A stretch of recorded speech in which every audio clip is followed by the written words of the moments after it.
మొదటగా తెలంగాణ రాష్ట్ర ముఖ్యమంత్రి రేవంత్ రెడ్డి గారికి, అట్లనే ఈ వేదిక పైన ఉన్నటువంటి రాష్ట్ర డీజీపీ శ్రీధర్ రెడ్డి గారికి, ఇంకా ఈ వేదిక మీద ఉన్న మిగతా పోలీస్ అధికారులకు, ఈ హాల్లో ఉన్న మీడియా మిత్రులందరికీ నా నమస్కారాలు అండ్ అభినందనలు. అయితే నేను చాలా సంక్షిప్తంగానే ఎందుకు ఈ నిర్ణయం తీసుకున్నానే విషయాన్ని చాలా సంక్షిప్తంగా చెప్పాలనుకుంటున్నా. అనారోగ్య కారణాల రీత్యా నేను రహస్య జీవితాన్ని వదిలి బహిరంగ జీవితంలోకి రావాలని నిర్ణయం తీసుకున్నా.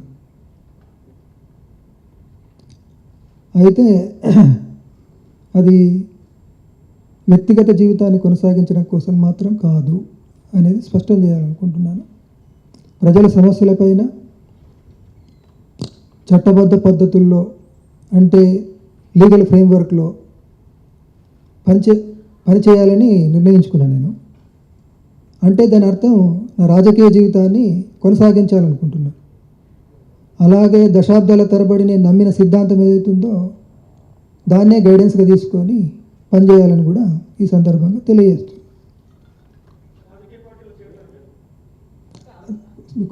కొంచెం आगे तो इसी बात को मैंने हिंदी में दोहराना भी चाहता हूँ. जैसा कि तेलुगु में मैंने बताया राज्य की माननीय मुख्यमंत्री जी को और यहाँ मंच पर उपस्थित डीजी श्रीधर रेड्डी जी को और उपस्थित तमाम पुलिस उच्च अधिकारीगण को और आप सभी लोगों को मेरा नमस्कार और अभिनंदन. मतलब कोई भी पूछ सकते इतना लंबा समय के बाद मैंने क्यों ये निर्णय लिया. तो बहुत ही संक्षेप में बताना है तो कुछ बीमारियों के चलते मैंने ये निर्णय लिया. लेकिन आगे जाके जनता की समस्या के लिए कानून की दायरा में, मतलब लीगल फ्रेमवर्क में काम करूँगा. तो इसका मतलब इसे मैं ये बताना चाहता हूँ कि मैंने आगे जाके भी आइंदा भी पॉलिटिकल लाइफ ही मैंने, मतलब राजनीतिक ज़िंदगी ही मैं बिताऊँगा करके. और इसके साथ साथ मैंने दशकों से जो विचारधारा को माना, उसको गाइडेंस के लेकर काम किया, उसी विचारधारा को लेकर ही मैंने काम करूँगा. वही मतलब लीगल फ्रेमवर्क में ही, चाहे पॉलिटिकल लाइफ हो, चाहे थ्योरेटिकल सोच हो, लीगल फ्रेमवर्क के साथ साथ ये दोनों काम तो मैं जारी रखूँगा. मतलब जनता के पक्ष में मैं आगे भी काम करूँगा. ये संक्षिप्त तौर पर जो हिंदी मीडिया मित्रों के लिए मैं बताना चाहता हूँ.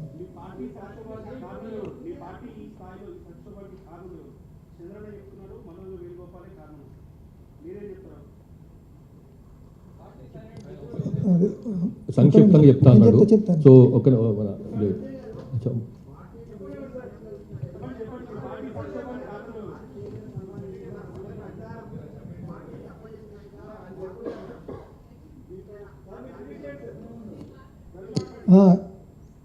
మీ మీడియా మిత్రులందరికీ విజ్ఞప్తి ఏంటంటే, ఇప్పుడు ఇది నేను ఎందుకు బయటకు రాదలుచుకున్నా అనే విషయాన్ని చెప్పడానికి పరిమితమై మాట్లాడదలుచుకున్నా. ఇప్పుడు ఉన్నటువంటి మీరందరూ ఎంతో ఆశపడి అడగడం మీ డ్యూటీ, మీరు ఆశిస్తారు కూడా. కానీ ఇప్పుడున్నటువంటి ఈ సందర్భంలో మీరు అడిగే విషయాలన్నిటికీ సమగ్రంగా వివరంగా చెప్పడం అనేటువంటిది సాధ్యం కాని స్థితి. అలాంటి స్థితిలో నేను ఏ ఒక్క వాక్యం మాట్లాడినా అది అపార్థాలకు, అపోహాలకు, అనవసరపు చర్చలకు దారితీస్తుంది. కాబట్టి ప్లీజ్ దాన్ని నివారించడం కోసం, అనవసరపు అపార్థాలకు, అనవసరపు చర్చలకు దారితీయకుండా ఉండడం కోసం నేను లేదా మేమిద్దరం నిర్ణయించుకుంది ఏంటంటే, మీరు ఎంత వివరంగానైనా కానీ ఎన్నైనా ప్రశ్నలు అడగచ్చు, ఎంతైనా కానీ చర్చ చేయొచ్చు. దానికోసం మేము తగినంత సమయం కేటాయిస్తాం. ఇంటర్వ్యూల రూపంలో వాటన్నిటికి కూడా జవాబులు ఇస్తాం. కానీ ఈ సందర్భంగా ఈ తక్కువ సమయంలో మీరు అడిగే ప్రశ్నలకు చెప్పే జవాబు అది ఉపయోగపడదు అనేది, ఈ స్థితిని అర్థం చేసుకుంటే బాగుంటుందని మీ అందరినీ అప్పీల్ చేస్తున్నాను. అంతే తప్ప వేరే ఉద్దేశం లేదు.